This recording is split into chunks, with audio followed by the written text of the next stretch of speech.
মানুষের ফেলে দেওয়া প্লাস্টিকের বোতল আর বর্জ্য কুড়িয়ে জীবিকা চলে রাজীব সাহার। সেই মানুষটি নিজের হাতে গড়ে তুলেছেন সবুজে ঘেরা এক ছোট্ট আশ্রয়। সোহরাওয়ার্দী উদ্যানের এই ব্যতিক্রমী জায়গাটিকেই তিনি বলেন তার স্বপ্নের রাজ্য।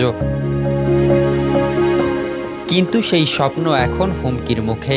রাজীবের অভিযোগ, জায়গাটি ছেড়ে দিতে দীর্ঘদিন ধরে তাকে ভয়ভীতি দেখাচ্ছেন মাদক কারবারিরা। তাই গাছ, পাখি আর নিজের গড়ে তোলা আশ্রয় রক্ষার লড়াইয়ে প্রতিদিনই আতঙ্ক নিয়ে দিন কাটছে তার। মাঝে মাঝে রাতের অনেক কিছু হুমকি হয়, এখানে পার্কে কিছু মাদক যারা বিক্রি করে তারাও হুমকি দিচ্ছে। এই হুমকি দিলেও কিছু করার নেই, আমার কাছে আমি চালাই যাচ্ছি। 5+ স্টার রেটিং প্রাপ্ত দেশের সর্বোচ্চ বিদ্যুৎ সাশ্রয়ী ওয়ালটন এসি স্মার্ট কমফোর্ট এখন নেক্সট লেভেলে। রাজীবের এই ছোট্ট রাজ্যে রয়েছে নামাজের জায়গা, সবজি ক্ষেত, ফলের গাছ আর আহত ও অসহায় পাখি প্রাণীদের নিরাপদ আশ্রয়। জন্ম থেকেই সংগ্রাম তার নিত্যসঙ্গী। নেই বাবা মা, নেই কোনো স্বজন।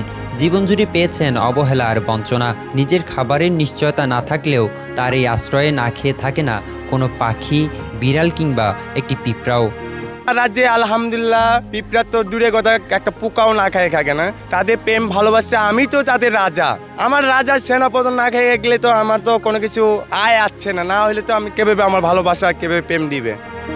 এই পৃথিবীতে রাজীবের আপন বলতে কেউ নেই, তবু তিনি ভালোবেসেছেন গাছ, পাখি আর প্রকৃতিকে। তার বিশ্বাস মানুষ একদিন চলে যায়, কিন্তু ভালো কাজ আর সবুজের উত্তরাধিকার থেকে যায়।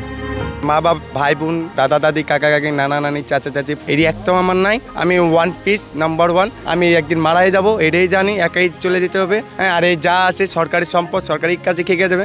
মানে আমার স্বপ্ন খেয়ে বাস্তব আমি করে নিচ্ছি আলহামদুলিল্লাহ। রাজীব সাহার গড়ে তোলা নবাবপাড়া এখন সোহরাওয়ার্দী উদ্যানে আসা দর্শনার্থীদের আগ্রহের কেন্দ্র। প্রতিদিনই অনেক মানুষ আসেন তার হাতে গড়া এই ব্যতিক্রমী সবুজ আশ্রয় দেখতে। সুন্দর পরিবেশ, এরকমভাবে সবাই পারবে না, সবার মনে চাইবে না এইভাবে এই প্রকৃতি। তার মনে চাইতেছে, সে আনন্দ পাইতেছে অনেক। এটা আসলে অনেক সুন্দর জায়গা, এখানে অনেক মানুষ আসে ঘুরতে, আমিও আসছি ঘুরতে। যদি ঘুরে সময় কাটায় অনেক মানুষই, আমিও ঘুরতে আসছি, আমিও সময় কাটাইতে আসি।